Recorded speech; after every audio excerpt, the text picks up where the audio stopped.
gros quart d'heure. Mais d'abord, il vient de nous rejoindre, Alexandre Baradès pour IG. Bonjour Alexandre. Bonjour Guillaume. Vous allez rendre votre verdict face à ces marchés, cette actualité extrêmement dense. Ce moment qu'on va vivre, ce verdict que vous allez rendre, est-ce que vous l'assumez ? Oui Guillaume. On vous écoute.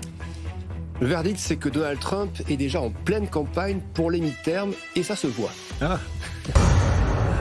Il est en pleine campagne pour les mi-termes et ça se voit. C'est un peu trop gros maintenant, c'est ça ? Ça devient très gros. Alors, on rappelle quelques éléments. Ça a déjà commencé un peu avant les fêtes avec l'idée de reverser aux Américains une partie des droits de douane collectés par le Trésor et donc de reverser. Il avait évoqué l'idée de $2000, ce qui nous faisait penser à ces chèques qui avaient été versés post-Covid pour aider les Américains à surmonter cette crise. Eh bien, il avait évoqué avant les fêtes cette idée de reverser une partie de ce qui avait été collecté en droits de douane. Donc, on commençait déjà à voir la tendance arriver un petit peu et puis ça s'est vraiment renforcé là depuis quelques jours. Semaine dernière, il parlait de vouloir interdire aux institutionnels américains, aux très grands groupes américains institutionnels comme Blackstone par exemple, de pouvoir acheter les maisons individuelles, laissant penser que c'est parce que les institutionnels achetaient des maisons que les prix étaient aussi élevés, sous-entendu que les Américains les plus modestes n'avaient plus accès au marché immobilier. Beaucoup d'études montrent que les institutionnels américains ne possèdent qu'une fraction assez infime et petite de ce marché-là. Et puis le troisième élément, je sais que John en a parlé précédemment, et c'est ce qui a fait bouger la partie financière aujourd'hui, oui. C'est cette question de plafonner les taux sur les cartes de crédit. Et donc ça, c'est un événement, c'est important. Encore une fois, on sait que ça ne finira probablement pas comme ça, mais il tape fort.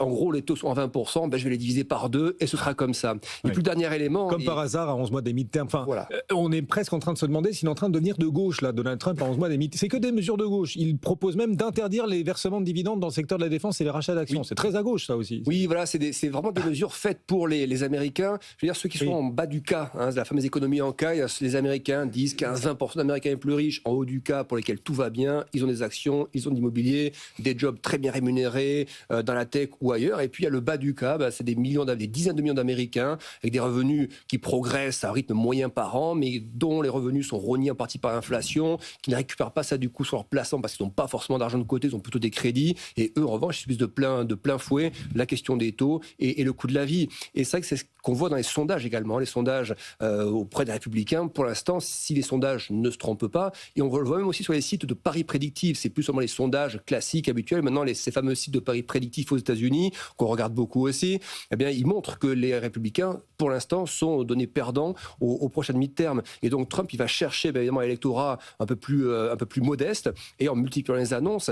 Est-ce qu'il faut y voir aussi là, sur ce qu'on a eu ce week-end avec Jérôme Powell et cette action du département de la justice américaine contre la Fed, on pourrait dire qu'il n'y a qu'un pas, parce que pourquoi le département de la justice fait ça, même si Trump dit c'est pas sur mes ordres qu'ils font ça, de toute évidence, c'est comme ça que Jérôme Powell le dit texto dans son communiqué ce week-end, c'est pour faire pression sur la Fed pour qu'elle baisse les taux. Et ce qui est assez frappant, c'est que Jérôme Powell le dit cette fois-ci très clairement, il mâche pas ses mots. Et donc, est-ce que cette dernière action assez spectaculaire aussi du département de la justice n'est pas une forme un peu détournée de faire pression sur la Fed pour qu'elle baisse les taux, toujours une fois dans cette idée que les Américains prennent conscience ou se disent que le gouvernement fait tout ce qu'il faut pour faire baisser le coût de la vie. Toutes ces pressions, tous azimuts de Donald Trump à 11 mois des mi-termes pour relancer la consommation, baisser les taux, est-ce que ça fera encore monter les marchés ? Est-ce que le populisme fera monter les marchés en 2026 ? Il y a un risque à ça. Le risque, on a eu un petit échantillon cette nuit qui est très léger, mais la conséquence immédiate, ça a été quoi ? Ça a été que les taux US, les taux américains se sont un petit peu redressés, que le dollar a un peu perdu de terrain.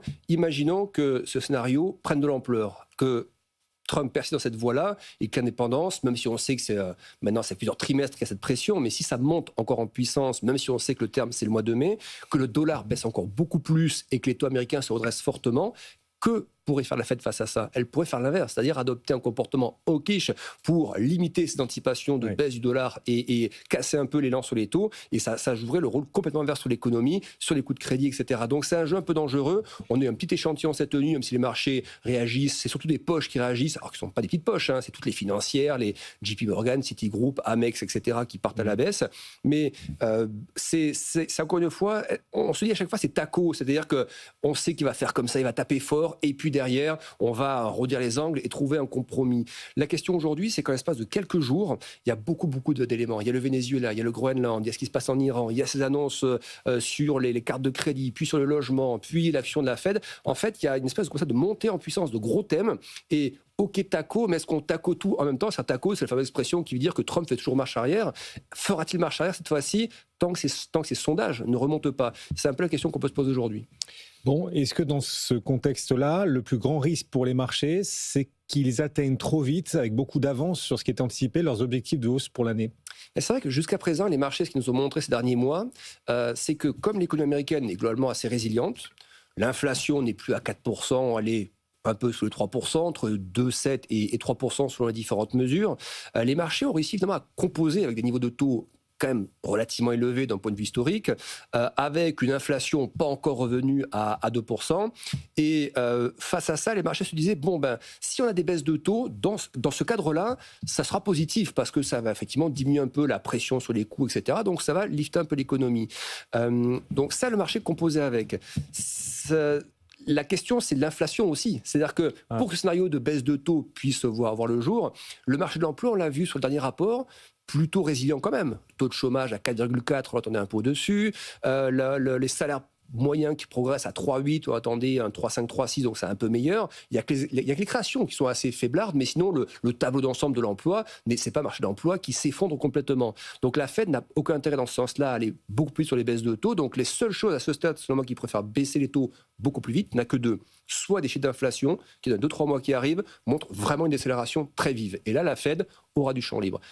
Autre hypothèse, beaucoup moins favorable, c'est un coup de frein sur l'économie. C'est-à-dire si on voit d'un seul coup des chiffres de consommation qui se tassent et un risque d'un coup de frein sur l'économie, là la Fed effectivement baissera les taux, mais dans un contexte de ralentissement, ça les marchés normalement le prendront un peu moins bien. Cyril Collet, c'était vendredi dans la Data Room, nous disait au cours actuel, les marchés anticipent 3 années de suite de hausse des bénéfices, des entreprises, 3 années de suite de 13%. 13% de hausse des bénéfices des entreprises, 3 années de suite. Voilà ce que pressent les marchés au cours actuel. C'est trop optimiste. Ils sont trop optimistes, les marchés. C'est ce qui fait qu'on est sur des niveaux de valorisation qu'on décrit souvent, qui sont proches des plus hauts historiques. Le SP500, on rappelle, c'est 22 fois les bénéfices anticipés. C'est pas très loin des records absolus qu'on avait touchés juste avant la bulle Internet, enfin juste avant l'éclatement. Je parle bien du SP500, pas du Nasdaq. Là. Donc on sait que d'un point de vue historique, c'est des niveaux qui sont très élevés. Si vous regardez par exemple les projections là, pour les résultats du 4e trimestre, la saison va commencer bientôt avec les bancaires là, dans quelques jours, on voit que pour le SP493, c'est-à-dire hormis les 7 magnifiques, on a une croissance bénéficiaire hier de 3% à peu près. Pourtant, c'est cette partie de la cote qui monte beaucoup ces derniers temps. La tech s'est un peu calmée, c'est surtout cette partie-là du SP500. Et si on regarde pour la tech, on attend encore des croissances bénéficiaires à plus de 10%. Donc on voit que le cœur quand même du SP500, hormis cette partie méga cap, tech, IA, eh bien, a une croissance bénéficiaire. Est-ce qu'elle est compatible à ce stade avec ces niveaux de valorisation? Moi, je remets ça en cause depuis plusieurs mois, je trouve que non. Et je trouve que tout dépend beaucoup d'un groupe de valeurs très particulier. Mais c'est vrai que force est de constater que depuis quelques jours, on a quand même de la rotation. La tech bouge plus trop et on voit que les valeurs un peu plus cycliques, un peu plus défensives ou autres, reprennent un peu le poil de la bête. Donc, il y a quand même un petit arbitrage qui est fait dans le marché actuellement. Antoine. Au milieu de tout ça, on le disait en début d'émission, les marchés sont un petit peu dans l'œil du cyclone. On voit qu'il y a des indicateurs de fébrilité, on va dire, des marchés avec des records absolus sur l'argent, sur l'or, sur le cuivre, etc. Et malgré tout, sur le marché action, on a un indicateur de volatilité, VIX, qui ne bouge pas. Même l'indicateur VVIX, qui mesure la volatilité de l'indice de volatilité, il ne bouge pas non plus. Est-ce que, premièrement, ça reste un indice pertinent dans ce cas-là pour mesurer la volatilité? Et deuxièmement, comment ça se fait que ça ne s'énerve pas plus, quoi? C'est vrai que le VIX, on rappelle, quand tout va très très bien, on est aux autour de 10 de volatilité, quand tout est parfait. Quand c'est la panique à bord, subprime, Covid ou autre, c'est 80 de volatilité. Donc effectivement, entre 10 et 15, qui étaient les niveaux plutôt proches de 15 ces derniers temps, c'est très faible. C'est-à-dire que le coût de la couverture, ça ne coûte pas grand-chose se protéger contre une baisse des marchés. Moi, j'ai souvent entendu ce thème de dire le VIX, c'est plus l'outil qu'on privilégie pour se couvrir. On va aller sur l'or, on peut aller un peu sur l'obligataire, l'argent, les hard assets, l'or, l'argent ou autre. Pour autant, à chaque fois qu'on a eu ce raisonnement-là, quand il y a eu une phase de stress qui est arrivée dans les marchés, on a vu les investisseurs se ruer sur le VIX et des mouvements extrêmement brutaux se produire. On peut voir un VIX, il faut bien le rappeler, il peut être à 15 aujourd'hui et être à 30 après-demain, par exemple. C'est-à-dire doubler, faire 100%. C'est bien pour ça. Est-ce que ça reste pertinent? Parce qu'on a l'impression que c'est quelque chose qui accentue finalement la tendance baissière des marchés. Il ne remonte pas quand il y a une très forte hausse. est-ce que ça reste pertinent en tant que tel, quoi? Je trouve ça l'est parce que la vitesse à laquelle on se précipite sur le VIX quand on décèle un danger, quand les investisseurs décèlent un danger dans le marché, on y va très très vite. C'est-à-dire qu'aujourd'hui, il y a aussi beaucoup d'algos qui peuvent réagir très très vite. Tout va bien la veille, puis le lendemain, s'il y a un événement macro, géopolitique ou autre qui déplaît, les algos ont envie de chercher la couverture sur le VIX. Donc je dirais que sa vitesse de réaction montre quand même que quand il y a un stress, on l'a vu au moment des droits de douane par exemple. Il y a moins d'un an de ça, quand les droits de douane étaient mis en place, le VIX est monté à des niveaux de 50, 60 quasiment à ce moment-là. Donc signe que ça a été perçu bien à ce moment-là, encore comme outil de couverture plutôt pertinent. Qu'est-ce qui pourrait, d'un point de vue géopolitique, le plus agiter positivement ou négativement, faire réagir les marchés? L'Iran, si le régime iranien chute, le régime des mollahs, ou le Groenland, si les États-Unis s'emparent du Groenland, qu'est-ce qui serait le plus marquant pour le marché? Alors, j'allais dire les deux probablement, mais pour des thèmes différents. C'est-à-dire que le Groenland, effectivement, c'est une partie, une extension d'un pays de l'OTAN. Donc c'est sûr qu'une action hostile au Groenland, détachement d'un pays de l'OTAN, ce serait très différent de ce qui s'est passé au Venezuela dans l'esprit des marchés. Parce qu'il y a une espèce de confrontation presque directe entre les États-Unis et l'Europe, même s'il n'est pas dit que l'Europe très probablement ne réagira pas, mais il y aurait quand même ce sentiment d'une confrontation, alors que sur des pays dirigés par des dictateurs, ça passe un peu mieux d'un point de vue marché, parce qu'une forme de légitimité à le faire. Donc il y aurait ça. Après, je pense qu'il ne faut toujours pas perdre de vue ce qui se passe au niveau de l'Ukraine et de la Russie.